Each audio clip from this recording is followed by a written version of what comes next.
एक कास्तकारनी कथा. एक जण येशू समुद्रना कोंटाकनं लोकवना एक मोठा झुंड शिक्षण देऊ कर्यो आणि घनाच लोक हिनु शिक्षण ऐकाना वास्तर एकट्ठा जमा हुया था. फेरी येशू एक डोंगाમાં બેસ્યો અને यो डोंगो थोडो पाणीना अंदर धकेल्यो. हाना वास्तर क हिन लोकू केळ बोलाना वास्तर जगा मिळनो आणि यो डोंगाમાં બેસીન लोकून शिक्षण देवानं लाग्यो. येशूए हिवनं आ कथा बोली क एक कास्तकार बियाનું पेरहाना वास्तर निकल्यो आणि यो हातेती बियाનું छिडकावानी वक्त काईक बी रस्ता पर पड्या अन आभालमना चिमण्यावे आईन यो खाई लीधा.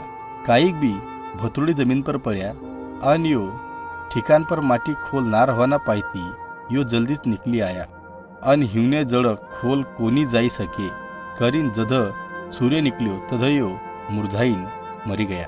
अजून काईक बी काटेरी झाडूना वचम पड्या यो बी वाढानं लाग्या पण काटावे हिवनं दबाई दिदा करीन काटेरी झाडूमना बीनी वाढ हुई कोनी सके अन हिवनं पीक बी लाग्यू कोनी. अन काईक बी चांगली जमीन पर पड्या यो बी निकल्या अन हिवनी वाढ हुई अन हिवनं पीक लाग्यू. 30 पट 60 पट तो कैकनं 100 पट पीक लाग्यू.